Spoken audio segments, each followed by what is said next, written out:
Graça e paz, amados de Deus, tudo bem? Queridos, eu estive lendo esse livro, terminei de ler esse livro aqui, ó, do Michael Vlach, Dispensacionalismo, Crenças Essenciais e Mitos Comuns. E quando cheguei no final, me deparei com uma parte do livro onde coloca o capítulo 6, onde vai falar sobre perguntas e respostas sobre o dispensacionalismo. Eu sei que muitos dos inscritos aqui já têm sua posição definida, muitos são dispensacionalistas, outros são aliancistas, mas eu sei também que tem pessoas que estão estudando e estão definindo ainda o que eu sou. Né? Porque realmente é uma doutrina, no primeiro momento, assim, até um certo momento complexa. Mas vamos lá. Eu vou ler as perguntas e responder o que o autor está dizendo. Se houver necessidade aqui, eu vou comentando. Ok? Abaixo estão algumas das perguntas que têm sido feitas sobre o dispensacionalismo e eu as respondo em um formato de perguntas e respostas. Pergunta: qual é uma boa e breve definição de dispensacionalismo? Resposta: dispensacionalismo é um sistema teológico preocupado principalmente com a doutrina de eclesiologia e escatologia e que enfatiza a aplicação da hermenêutica histórico-gramatical a todas as passagens da Escritura, incluindo o Antigo Testamento inteiro. Ele afirma uma distinção entre Israel e a igreja e uma futura salvação e restauração da nação de Israel no futuro. Há essa distinção, ok? No futuro reino, sob o governo de Jesus, o Messias, como a base para um reino mundial que trará bênçãos a todas as nações. Uma referência ao reinado milenar literal de 1000 anos, ok? Segunda pergunta. Qual é a maior contribuição que o dispensacionalismo faz e o que separa de outros sistemas? Resposta. Uma contribuição importante do dispensacionalismo é o entendimento de que a narrativa bíblica, conforme está desdobrada no Antigo Testamento, será cumprida literalmente no decorrer das duas vindas de Cristo. Então, uma das questões do dispensacionalista, ele vai enfatizar sempre na eclesiologia e na escatologia, é levar mais a sério a questão da literalidade do cumprimento das profecias e dos textos bíblicos, né? E o aliancista ele vai recorrer bastante a uma interpretação, principalmente na escatologia, espiritualista ou simbólica. E o dispensacionalista é inclinado a fazer uma interpretação literal, ok? O dispensacionalismo não espiritualiza nenhuma das promessas e alianças incondicionais e eternas do Antigo Testamento. Ponto. O aliancista, ele espiritualiza. O que Deus permitiu que os autores da Bíblia entendessem e escrevessem será realizado literalmente, incluindo o que foi revelado a respeito do Israel nacional. Algumas promessas do Antigo Testamento foram cumpridas com a primeira vinda de Jesus e outras aguardam a sua segunda vinda. Todavia, todas serão cumpridas conforme Deus prometeu. As promessas que ainda não foram cumpridas não precisam ser espiritualizadas ou varridas para debaixo do tapete do cumprimento tipológico. Ele colocou isso aqui entre aspas, ok? Elas serão cumpridas em conexão com o retorno de Jesus. Assim, o dispensacionalismo faz uma contribuição ao entender corretamente que a narrativa bíblica, como está revelada no Antigo Testamento, ao longo das duas vindas de Jesus, o Novo Testamento não reinterpreta ou transcende a narrativa bíblica. Ok? Terceira pergunta. Por que Jesus, ou melhor, por que você é um dispensacionalista e como você se tornou um dispensacionalista? Resposta. Eu me considero um dispensacionalista porque acredito nas afirmações fundamentais do dispensacionalismo. Eu aceito a hermenêutica do dispensacionalismo, especialmente a visão de que aquilo que Deus prometeu a Israel será cumprido com a nação de Israel. Eu também acredito na sua visão sobre as distinções entre a igreja e Israel. Minha herança teológica como cristão foi influenciada pelo dispensacionalismo. Quando me tornei cristão com 14 anos de idade, no início dos anos 80, eu participava das igrejas dispensacionalistas. No início da década de 90, porém, eu examinei melhor as crenças de minha herança teológica para ver se o dispensacionalismo se alinhava com o que a Bíblia ensinava. Eu estava ciente das críticas negativas que influentes estudiosos não dispensacionalistas apresentaram. Vários estudiosos reformados e aliancistas, pelos quais eu tinha muito respeito, nas áreas da soberania de Deus, salvação e autoridade da Escritura, criticavam o dispensacionalismo e uma parte de mim pensou: será que eles estão certos? Estou esquecendo alguma coisa? Comecei a verificar se o dispensacionalismo era uma teologia bíblica. Li muitos livros e artigos de ambos os lados sobre o assunto. Particularmente influente para mim foi o livro de 1988, Continuidade e Descontinuidade, Perspectivas sobre o Relacionamento entre o Antigo e o Novo Testamento, editado por John Friedberg. Eu tenho aqui no canal aqui um review aqui desse livro, tá? Foi publicado pela editora Ragnos aqui no Brasil. O propósito desse livro foi colocar os líderes estudiosos dispensacionalistas e da descontinuidade contra os líderes teólogos aliancistas diante dos importantes assuntos da hermenêutica, lei, reino, povo de Deus e salvação nos testamentos. Esse livro permitiu uma comparação lado a lado dos líderes estudiosos de ambos os campos. E, na minha opinião, os estudiosos dispensacionalistas foram muito mais convincentes. Eu considerei correta a hermenêutica dispensacionalista de manter um ponto de referência nas passagens proféticas do Antigo Testamento. Também considerei bastante forte o caso da salvação e restauração da nação de Israel. Quanto mais eu estudava, mais convencido ficava de que os dispensacionalistas estavam corretos nesses importantes assuntos. Posteriormente, quando eu escrevi minha dissertação sobre a relação entre Israel e a Igreja em 2004, fiquei ainda mais convicto de que a Igreja não é identificada como Israel na Bíblia e que uma futura salvação e restauração de Israel estava fortemente apoiada tanto no Antigo como no Novo Testamento. Agora, eu não sou dispensacionalista apenas por herança, sou um dispensacionalista convicto por meio de muito estudo pessoal. Então, note bem, a ideia que muitos que eu vejo falar na internet é: fulano não estudou, por isso que ele é dispensacionalista. Equívoco. O cara aqui, autor de vários livros, o cara palestrante, teólogo aí, né? Com a sua formação PhD, né? Então, tem que respeitar, cara. O cara estudou, o cara também entendeu que o dispensacionalismo é um sistema também bíblico, né? Pergunta: qual é o maior erro que os não dispensacionalistas fazem quando avaliam o dispensacionalismo? Resposta: o principal erro é não compreender o que o dispensacionalismo está dizendo de apresentar falácias de espantalho contra ele. Simplificando, muitos críticos não dispensacionalistas são deficientes em sua compreensão da teologia dispensacionalista. Independentemente de demonstrarem um excesso de confiança ou de não terem feito o dever de casa, eles apresentam o dispensacionalismo de uma maneira que não é verdadeira ou está seriamente fora de moda. John Gessner, em seu livro Round Divinity World Church, foram um exemplo de falta de pesquisa e deturpação. Ao subordinar o dispensacionalismo a várias maneiras de salvação, ao arminianismo, ao antinomianismo e à salvação sem senhorio, Gessner demonstrou uma completa falta de compreensão do dispensacionalismo.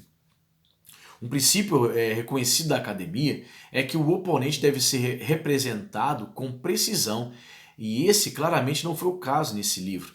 Nenhum dispensacionalista que eu conheço acredita que Gessner esteve perto de ser justo com o dispensacionalismo.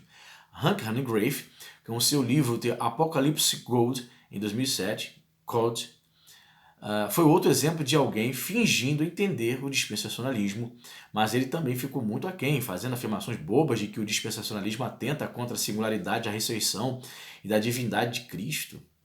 Hanegraaff também afirmou que o dispensacionalismo conduz o racismo e a promoção da limpeza étnica, porque acredita que Deus cumprirá as promessas da terra para a nação de Israel e que Israel sofrerá tribulação no futuro. Caramba, em viagem. Felizmente, não foram muitos os que seguiram Hanegraaff em tais afirmações ultrajantes. Estudiosos como Anthony Roy Kema, Vernon Porteres e Palmer Robertson e William Van Gemeren têm sido notáveis exceções.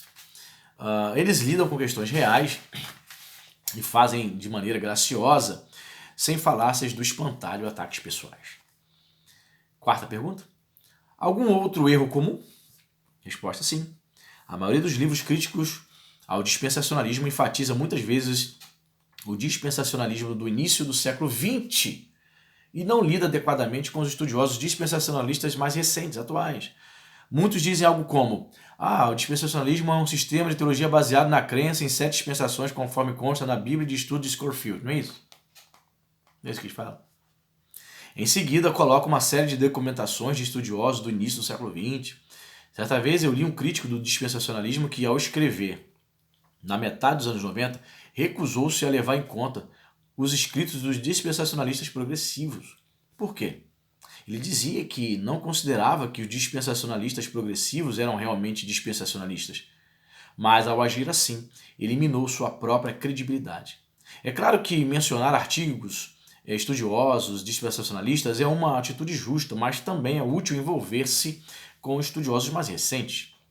Um bom princípio acadêmico é estar ciente tanto de pesquisas antigas quanto de recentes sobre um tópico. É claro, né? Todavia, ao lermos algumas críticas ao dispensacionalismo, fica a impressão de que o pensamento dispensacionalista foi congelado por volta de 1950. Muitos criticam, né, a teologia do Schaeffer, porque ele é dispensacionalista, né? Ele morreu ali na década de 50, e vão dizer, o Schaeffer é dispensacionalista, né? Teologia antiga e tal. Então é um equívoco. Existem muitos dispensacionalistas hoje, muitos dispensacionalistas que estão aí escrevendo, estão aí ensinando, e existe agora esse grupo chamado de progressivos, né? Quinta pergunta. Você acha que os dispensacionalistas poderiam fazer um trabalho melhor para explicar o dispensacionalismo? Se sim, como? Antes de responder, me lembrei aqui agora essa questão. Por que a gente vê mais calvinista nas páginas de Facebook, em blogs, né? Em canais de YouTube, se eles são em minoria? Os reformados, você vê claramente que é uma minoria. Os reformados, os calvinistas, são uma minoria comparando ao total de evangélicos no Brasil. A maioria é pentecostal arminiana. Mas por que parece que eles são maiores nas redes, nas livrarias, também nos escritos? Porque é simples. Eles fazem mais barulho. É igual a esquerda no Brasil. Não estou comparando com calvinista, você calvinista é esquerdista, tá? Pelo amor de Deus. Não deturpem minha fala. Por exemplo, a esquerda no Brasil, ela é minoria, mas ela faz mais barulho que a direita. São mais organizados, são mais brigam, se tiver que cair em pau, de cai. Eles fazem mais barulho, é minoria, mas faz barulho. Então o calvinismo reformado, eu percebo isso também. É uma minoria. É uma minoria de pessoas que estudam e decidem ser calvinistas. Né? Reformados, calvinistas. Mas eles fazem muito barulho na gente, na internet. Faz demais. E muitos também escrevem muito, são muitos autores. Então dá a impressão que o dispensacionalismo está acabando, dá a impressão que o arminianismo nem existe mais. Pelo contrário, o que eu vejo é que eles estão muito mais presentes, estão muito mais presentes na academia, mais presentes nas redes sociais, e o arminianismo, os pentecostais, o dispensacionalismo, os caras simplesmente não estão presentes nas editoras, nas redes. É só você procurar aí teólogos dispensacionalistas, arminianos, pré-milenistas, que tem aí mais de 100, 200 mil pessoas no seu canal de YouTube, seguidores. Ou seja, a gente não faz barulho. Talvez seja por isso que tem-se a impressão que os reformados e os aliancistas são maioria. Não são. Tá? Com certeza não são.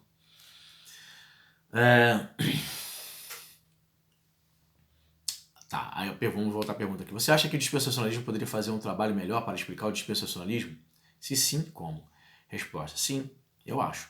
Para começar, penso que os dispensacionalistas não ajudaram quando enfatizaram a crença nas 7 dispensações como ponto de partida para a compreensão do dispensacionalismo. Eu não acho que esse é o problema real. E a sua natureza complicada pode confundir as pessoas.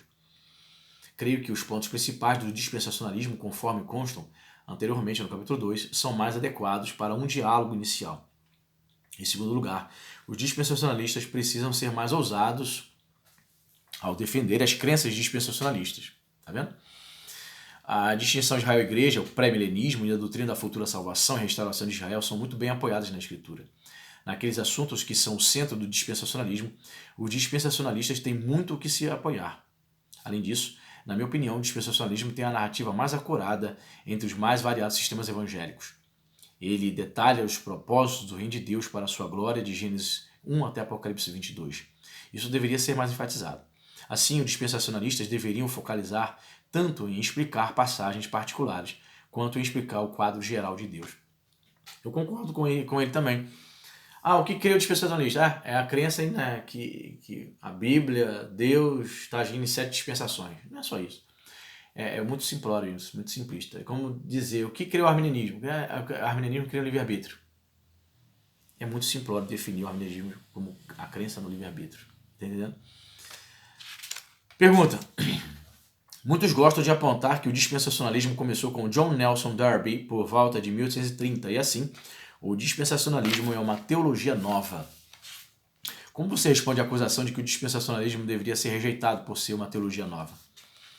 Resposta. Eu tenho 3 respostas. Primeiro, conforme mencionei anteriormente neste livro, a maioria das opiniões de Darby foi defendida por outros teólogos ingleses nos séculos 17 e 18.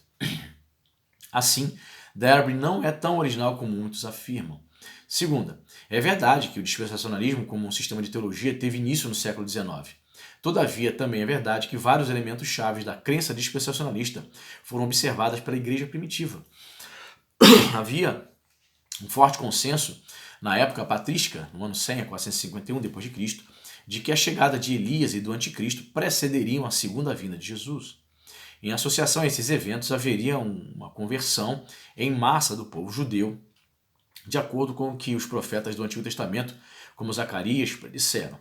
Assim, muitos dos patriarcas da igreja acreditavam numa futura salvação de Israel, algo que os dispensacionalistas também fizeram. A igreja primitiva também era claramente pré-milenista. Ela cria que Jesus voltaria mais uma vez para estabelecer um reino terreno. A igreja primitiva também tinha algumas visões que não coincidem com o dispensacionalismo. Ela muitas vezes afirmava que a igreja era o novo Israel, mas essa crença não extinguia sua crença em uma futura salvação para Israel. Por causa das visões da igreja primitiva acerca do futurismo, do pré-milenismo e de uma futura salvação de Israel, eu acredito que ela estava próxima do dispensacionalismo. Certo? Terceiro, o recente desenvolvimento do dispensacionalismo precisa ser compreendido em relação ao desenvolvimento da doutrina da igreja no decorrer da história. É frequentemente reconhecido que a escatologia foi uma das últimas grandes doutrinas a receber atenção séria e focada pela igreja cristã. A igreja primitiva se concentrou primeiramente no cânone das escrituras e na pessoa de Cristo. O período da reforma se concentrou na justificação, nos sacramentos e sobre o que constituía a verdadeira igreja. Passou ainda mais algum tempo antes que a escatologia recebesse um tratamento detalhado. A teologia da aliança, a maior rival teológica do dispensacionalismo, não se tornou um sistema maduro até o século XVII. Se alguém pretende rejeitar o dispensacionalismo simplesmente por ser algo novo, então também deveria rejeitar a teologia da aliança, pois esta não é muito mais antiga do que o dispensacionalismo. Para aqueles que olham para a novidade do dispensacionalismo, tenham em mente que não havia sistemas escatológicos evangélicos até depois da reforma. O que devemos fazer é verificar se algum sistema de teologia é bíblico ou não, e não tanto quanto ele começou. Então essa ideia de que o dispensacionalismo é uma teologia recente. Esse sistema é recente. Então você não pode ser reformado, porque a teologia reformada é uma teologia recente, 4 séculos somente. Então é um argumento falacioso. Né? Outra pergunta, a 6ª, se não me engano. Qual é a relação entre a posição do arrebatamento pré-tribulacionista e o dispensacionalismo? Resposta. A visão do arrebatamento pré-tribulacionista tem sido tradicionalmente uma parte importante do dispensacionalismo. Pode até mesmo ser considerada a face mais reconhecível da teologia dispensacionalista. E é uma doutrina na qual eu creio. Ela afirma a importante verdade bíblica de que a igreja será preservada da ira do dia do Senhor, a qual caracteriza o futuro período de 7 anos de tribulação, conforme está em 1 Tessalonicenses 4, né? Apocalipse 3:10. A visão do arrebatamento pré-tribulacionista é importante para o dispensacionalismo, mas não creio que o sistema todo permanece ou cai nele. Também não diria que ele é uma doutrina essencial do dispensacionalismo. Se eu recebesse um comunicado do céu avisando que a visão pré-tribulacionista é incorreta, eu ainda assim continuaria sendo um dispensacionalista por causa de minhas convicções em aceitar a integridade das passagens proféticas do Antigo Testamento. O pré-milenismo e a futura salvação e restauração da nação de Israel. É interessante observar que em suas listas sobre o que está no centro do dispensacionalismo, Charles Hilary, John Feinberg, Craig Blashing e Darren Bock não colocaram o arrebatamento pré-tribulacionista como um elemento essencial do dispensacionalismo. Isso não é motivo para diminuir o significado da visão do arrebatamento pré-tribulacionista, mas serve para mostrar que o sistema todo do dispensacionalismo não se apoia nessa doutrina específica. Resumindo, eu pessoalmente creio no arrebatamento pré-tribulacionista. Eu creio que é uma doutrina importante, mas eu não diria que o dispensacionalismo está baseado nessa doutrina específica. Então veja bem, a crença aqui do autor é que o pré-tribulacionismo não é a coluna do dispensacionalismo. E ele mesmo afirma aqui que se tirassem a crença pré-tribulacionista do dispensacionalismo, ele ainda continuaria dispensacionalista. Sétima pergunta. Qual é a sua perspectiva a respeito dos debates e discussões internas do dispensacionalismo? Resposta. Uma coisa que me agrada no dispensacionalismo é que, historicamente, seus adeptos têm estado dispostos a fazer as modificações necessárias. Os dispensacionalistas se dispõem a examinar as crenças de dispensacionalistas antigos para verificar se estas são bíblicas ou não. Mudanças necessárias foram feitas e não há grupos unidos para defender os teólogos antigos a qualquer custo. Para dar um exemplo, alguns dispensacionalistas antigos às vezes discutiam que a igreja não tinha relação com a nova aliança ou que havia duas novas alianças. Posteriormente, os dispensacionalistas modificaram corretamente essas visões, ressaltando que a igreja de fato participa da nova aliança. Alguns dispensacionalistas acreditavam que a igreja e Israel estariam eternamente separados, mas posteriormente os dispensacionalistas corretamente revisaram essa visão. Atualmente, há acalorados debates entre dispensacionalistas sobre o dispensacionalismo progressivo. Alguns veem os progressistas fazendo as mudanças necessárias, enquanto outros acreditam que eles estão indo longe demais e abandonaram o dispensacionalismo. O meu propósito nesse livro não foi o de abordar os debates internos dos dispensacionalismos. Esse é um tópico para um outro livro. Pessoalmente, acho que os dispensacionalistas progressistas fizeram algumas modificações necessárias e um ótimo trabalho em refutar a teologia da substituição, observando que hoje existem cumprimentos reais de alguns aspectos das alianças de promessa. A declaração de que Jesus assumiu o trono de Davi no céu e está reinando a partir desse trono não é muito convincente, na minha opinião, nem na minha. Em duas ocasiões, Jesus afirmou que ele assumirá o trono de Davi por ocasião da sua segunda vinda. Como todas as perspectivas teológicas, deveríamos aceitar aquilo que é bíblico e rejeitar aquilo que não é. Como um dispensacionalista, tenho aprendido muito com os meus colegas dispensacionalistas de todas as espécies. Ainda que não haja nenhum teólogo dispensacionalista ou campo com o qual eu concordaria em todos os pontos. Ser criterioso é importante. Teologia é assim, né, gente? Até mesmo dentro do dispensacionalismo. Tem os que discordam entre si. Não existem o calvinista de 5 pontos, 4 pontos. Então, nenhuma teologia ela é aprovada 100%, né? Oitava pergunta. O dispensacionalismo reconhece Jesus como o verdadeiro Israel? Resposta: sim. Muitos dispensacionalistas reconhecem com prazer que Jesus é o verdadeiro e último israelita. Na verdade, eu escrevi um artigo afirmando que Jesus é o verdadeiro e último israelita. O seu título é What Does Christ, a True Israel, Man of the Nation Israel? O que Cristo como verdadeiro Israel significa para a nação de Israel? Com base em passagens como Isaías 49, os dispensacionalistas creem que Jesus é o verdadeiro e último israelita, que restaura o Israel nacional e traz bênçãos aos gentios. Surpreendentemente, um crítico do dispensacionalismo disse que, quando se trata da identidade de Jesus como verdadeiro Israel, tal terminologia é frequentemente atacada em círculos dispensacionalistas, e então me usa como exemplo de alguém que ataca, questiona e se queixa por causa dessa ideia. No entanto, isso não é verdade. Com prazer eu aceito Jesus como verdadeiro Israel e sei que outros dispensacionalistas que também o fazem. Eu não conheço alguém que não aprove essa ideia. O assunto entre dispensacionalistas e não dispensacionalistas não é se Jesus é o verdadeiro Israel ou não, mas sobre quais são as implicações de Jesus ser o verdadeiro Israel. Para os não dispensacionalistas, Jesus, sendo o verdadeiro Israel, conduz à perda de importância do Israel nacional nos propósitos de Deus. Para os dispensacionalistas, Jesus identificado como o verdadeiro Israel significa a representação corporativa na qual o cabeça Jesus restaura muitos, ou seja, o Israel nacional. Isso também significa bênçãos para os gentios. Assim, Jesus, como último israelita, significa que Israel será restaurado para completar a missão pretendida por Deus para a nação, ok? Então, temos aqui a última pergunta, nona pergunta e resposta. Qual é o futuro do dispensacionalismo? O dispensacionalismo foi submetido à resposta, né? Apesar das críticas nos últimos anos, e ser dispensacionalista não é algo popular hoje em dia. Recebe muitas críticas. Além disso, está se tornando cada vez mais difícil para um dispensacionalista publicar seus trabalhos com editoras tradicionais. Tá na moda ser aliancista. Né? Tá na moda, por quê? Os aliancistas fazem mais barulho. As editoras veem também um mercado de consumidores aliancistas mais vorazes por livros do que o dispensacionalista, acho que é verdade. Nos domínios acadêmicos evangélicos existe um desprezo ao dispensacionalismo como eu nunca vi antes. No entanto, esse desprezo pelo dispensacionalismo não foi obtido com sua derrota através de ideias melhores. Não existe nenhum livro publicado que contenha uma refutação ao dispensacionalismo digna de crédito. Ao invés disso, tem sido declarada uma vitória sem muita comprovação. Mas, independentemente disso, eu penso que o dispensacionalismo continua vivo, está bem e permanecerá assim.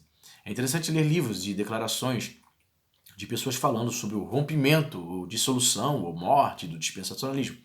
Isso é simplesmente um forte desejo daqueles que se opõem firmemente ao dispensacionalismo, e é mais um caso de alguém que de algo que desejam que se realize do que com a verdade de fato. Ainda há muitos professores bíblicos de faculdades e seminários que defendem os princípios do dispensacionalismo. Nas aulas do seminário em que eu leciono, vejo a excitação dos alunos quando aprendem o que a palavra de Deus diz sobre o futuro, incluindo o milênio e os planos de Deus, tanto para Israel como para a igreja. Espero que o debate entre o dispensacionalismo tradicional e o progressivo continue, pois isso é algo bom. Cada crença deveria ser examinada e reexaminada para confirmar que é bíblica. Todavia, as crenças básicas da teologia dispensacionalista têm sua base na Bíblia, e essas verdades continuarão a ser defendidas por muitos na igreja. Aqueles que defendem as ideias dispensacionalistas precisam valorizar mais a verdade do que ser popular no campo acadêmico. Então, querido, você que assistiu até o fim essas questões das perguntas e respostas, eu reafirmo o que ele fala aqui no final. Você precisa valorizar mais a verdade do que está na Bíblia, ou você prefere ser aceito no grupo, ou aqui seguir aquilo que está mais popular no academicismo. Fica aí, você que não estava dividido aí entre ser dispensacionalista e aliancista, espero que esse vídeo possa ter tirado aí algumas dúvidas e definido, quem sabe, a sua posição, ok? Deus abençoe, rica e abundante.